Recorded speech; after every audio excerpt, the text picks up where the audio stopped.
Assalamualaikum warahmatullahi wabarakatuh. Perkenalkan, kami dari mahasiswa Universitas Mitra Karya Bekasi, Fakultas Ilmu Pendidikan, Prodi Pendidikan Kepelatihan Olahraga, kelompok 2 semester 1. Video ini dibuat untuk menyelesaikan salah satu tugas dalam mata kuliah Sejarah Filsafat Olahraga dengan dosen pengampu Ibu Megia Erida MPD. Kami dari kelompok 2 terdiri dari 4 anggota yang masing-masing bekerja sama dalam memenuhi tugas dengan judul materi Diskursus Makna dalam Perkembangan Olahraga.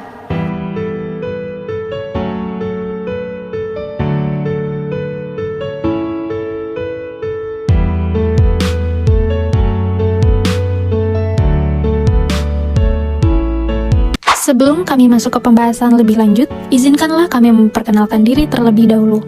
Yang pertama ada saya sendiri, Anita Amalia, dengan NIM 4106974220054.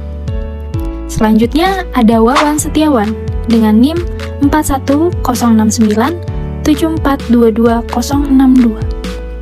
Lalu ada M. Rizky Ali dengan NIM 4106974220047. Dan yang terakhir ada Gabriela dengan NIM 4106974220037. Baiklah, kami dari kelompok 2 akan mempresentasikan materi dengan judul Diskursus Makna Perkembangan Olahraga. Baik, materi kita adalah yang pertama, periodisasi perkembangan olahraga di sekolah. Yang kedua ada olahraga amatir dan profesional. Yang ketiga ada olahraga prestasi. Dan yang terakhir ada olahraga kesehatan. Periodisasi perkembangan olahraga di sekolah. Yang pertama ada masa gerak badan dari tahun 1945 sampai 1950. Yang kedua ada masa pendidikan jasmani dari tahun 1950 sampai 1961. Yang ketiga ada masa olahraga dari tahun 1961 sampai 1966. Yang keempat ada masa olahraga pendidikan dari tahun 1966 sampai 1977. Dan yang terakhir, ada masa pendidikan olahraga dan penjaskes dari tahun 1978 sampai sekarang. Setiap masa memiliki ciri-ciri tertentu terkait perkembangan olahraga di sekolah. Olahraga adalah bagian dari integral kehidupan. Dapat digunakan sebagai sarana untuk berolahraga dan menjaga kesehatan. Sekolah menyediakan pendidikan jasmani dan kesehatan olahraga bagi siswanya. Olahraga dapat meningkatkan prestasi akademik dan kualitas hidup. Namun, ada banyak perdebatan tentang cara terbaik untuk mengembangkan keterampilan olahraga pada siswa. Hal ini karena olahraga yang merupakan fenomena bagi kompleks yang bergantung pada sejumlah faktor lingkungan. Sifat pembinaan olahraga harus didasarkan dalam pembinaan fisik dan mental. Olahraga biasanya dibagi menjadi latihan fisik dan latihan mental. Masing-masing memiliki kelebihan dan kekurangannya sendiri. Pelatihan fisik harus berfokus pada penguatan tubuh, sementara pelatihan mental berfokus pada peningkatan pikiran. Hal ini untuk memastikan bahwa semua pemain dapat melakukan hal yang terbaik tanpa membahayakan kesehatan mereka sendiri. Setelah memiliki pendekatan, pelatih harus mengubah metodenya berdasarkan kebutuhan pemainnya. Periodisasi perkembangan olahraga di sekolah. Aktivitas gerak badan di sekolah diberikan dalam bentuk permainan, atlet, senam, dan juga khusus untuk sekolah menengah tinggi. Pada masa pendidikan jasmani, aktivitas olahraga ditekankan pada pertumbuhan jiwa dan raga. Harus mendapatkan perhatian seimbang menuju keselarasan perkembangan intelektualisme. Olahraga amatir dan profesional. Olahraga profesional adalah olahraga yang dilakukan untuk memperoleh pendapatan, baik berupa uang atau bentuk lain. Didasarkan atas kemahiran berolahraga dijelaskan dalam pasal 1 angka 15 UU nomor 3 tahun 2005 tentang sistem olahraga nasional. Secara universal, dunia olahraga mengenal dua pencapaian prestasi, yaitu amatir dan profesional. Keduanya bagai mata uang yang berbeda namun saling melekat. Lalu apa yang membedakan keduanya? Secara harfiah, keduanya memiliki arti yang sangat berbeda. Arti kata amatir berdasarkan Kamus Besar Bahasa Indonesia, yaitu kegiatan yang dilakukan atas dasar kesenangan dan bukan untuk mencari nafkah.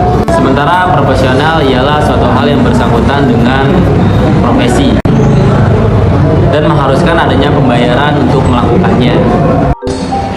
Olahraga prestasi. Pada era tahun 1960 sampai tahun 1970 dan tahun 1980, kita mengalami pasang surut di arena olahraga. Namun kita harus mengakui bahwa prestasi olahraga di Indonesia dari waktu ke waktu telah mengalami banyak kemajuan. Kalau dahulu kita belum mampu bicara banyak di tingkat regional maupun internasional. Olahraga untuk kesehatan. Manfaat olahraga secara teratur dapat meningkatkan konsentrasi, kreasi, dan kesehatan. Dengan olahraga, jumlah oksigen dalam darah akan meningkatkan sehingga memperlancar aliran darah menuju otak dan mengurangi stres. Manfaat olahraga dapat membantu mengatasi emosi dan mengurangi kegelisahan sehingga mengurangi stres. Berbagai jenis olahraga yang populer di Indonesia. 1. Bulu tangkis. Olahraga ini mengandalkan tangan dan lengan untuk menggerakkan bola, ayunan raket, memperkuat otot. Dengan genggaman tangan, manfaat untuk meningkatkan keseimbangan saat berdiri, bergerak dan diam dengan mata tertutup. Kedua, voli. Baik untuk mengatasi kesehatan jantung, menurunkan kadar kolesterol jahat dan tekanan darah. Olahraga ini mengharuskan tubuh gerak, cepat melompat hingga untuk memukul dan menghalaukan bola. Yang ketiga, sepak bola. Fokus pada gerakan otot tubuh bagian bawah terutama kaki dan betis yang berfungsi untuk menjaga keseimbangan jantung. Yang keempat, basket. Meningkatkan kecepatan, kekuatan, kelenturan tubuh, dan koordinasi gerak. Manfaatnya memperbaiki kualitas gerakan tubuh seperti berjalan, berlari, melompat, dan melempar. Terima kasih.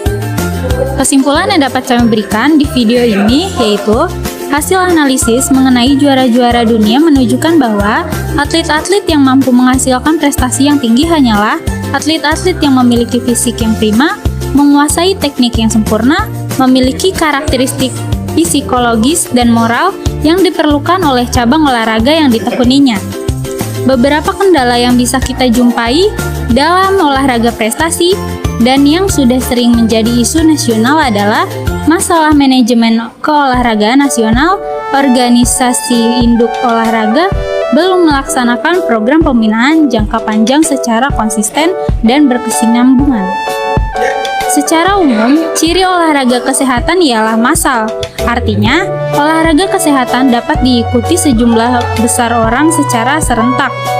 Mudah, artinya, gerakan olahraga kesehatan mudah diikuti dan dapat dilakukan dengan baik oleh anak-anak, dewasa, maupun manula.